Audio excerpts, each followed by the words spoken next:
Hey everyone, well, since both of these bottles are nearing the end, Bardstown Origin Series High Wheat Tan Label 106 proof, and the Maker's Mark Cast Strength age stated 7 years, 2 months, around 112 proof, I figured it would be a good time to blind these two. I'm not sure if I did actually blind these two together, and if I did, it was a while ago. These two would arguably be two of my top everyday weeded bourbons. I've had a lot of weeded bourbons. I like a lot of weeded bourbons.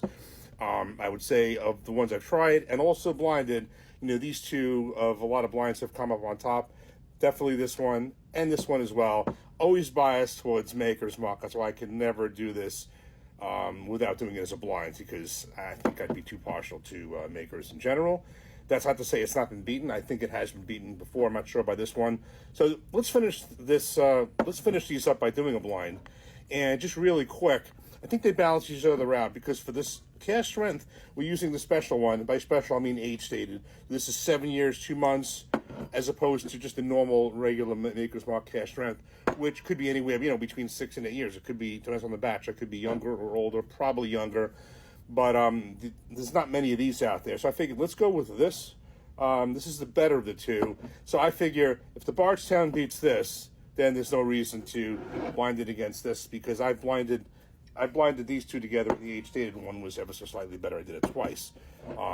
And on the other end, if this beats that, then that certainly will. So I kind of look at it that way. In any event, so this has a little bit of the age, 7 years, 2 months.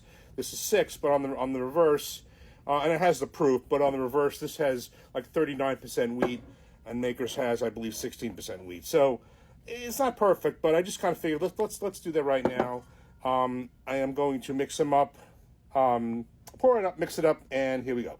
Okay, we poured up, mix them up, have no idea which is which. Before I did mix them up, when I put the glasses side by side, I thought ever so slightly the color was maybe a drop darker on the Makers, which, I mean, it could make sense being, around a little bit over a year older than this one, or it could just be the lighting. So, in any event, let's give each one a nose. Okay. Much deeper nose coming out of this one, I think. Cold is still there, but, I mean, it's cold is mostly better, but it's still there a little bit.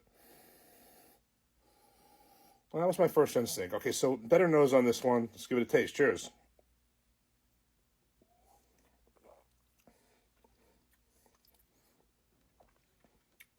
Cheers.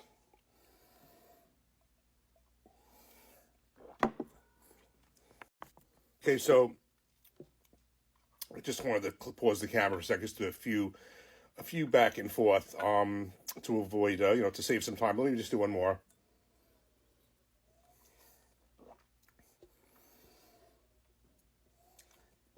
Okay, so this blind's not that hard. What I said, this had the sharper nose, did smell to me. It does smell to me like I would say the Maker's Mark is a little bit more sharp, so it comes out of it. I do also think that this is Maker's on the palate. I'm pretty sure. I feel that there's a little bit of sharpness on this, a little bit of softer here, which would make sense if I'm right, because that would be more wheat. But I say this is Maker's, then I'm going to tell you my preference. Yeah, that is Maker's, and that is Bardstown. Not that hard, because I think they do have different profiles. I have a feeling I can do this one 10 times. Not that I'll pick it out 10 times, but I think my preference would change back and forth depending when it is. I'll tell you, at this moment right now, it's going to sound kind of crazy, knowing I'm a Maker's guy.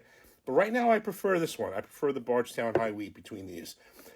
Again, I think that this could change, could be my mood right now, because I think that these are, they're close and they're not close. They're both really good, but they're different. I think that there's less wheat in this, but I think it's a little bit of a sharper taste, this Maker's Mark.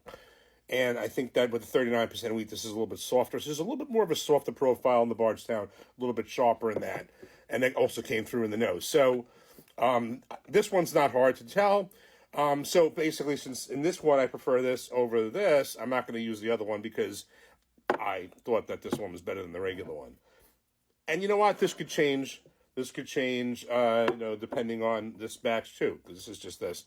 So for this one, this Bardstown High Wheat has been killer. I mean, I'm a Maker's guy. I love Makers. And then of course the private select series, and the Maker's 46 cash strength and regular. I mean, I absolutely love it. But you know what? This has been a real killer. It's been killing everything. It beat out the where is it? The Weller 107 Antique. So I would say for today, the Bardstown Origin Series High Wheat Tan Label. We'll finish these both off. But, Makers, I never go wrong with. And I think that if I had not done this blind, I'm always partial to that. But this is a bottle to have. And by the way, before we sign off, they're both around the same price. You can get this for as low as $42, get this for as low as $42. Let's call it mid-40s. Very, very similar price in New Jersey. Both great bottles. Cheers.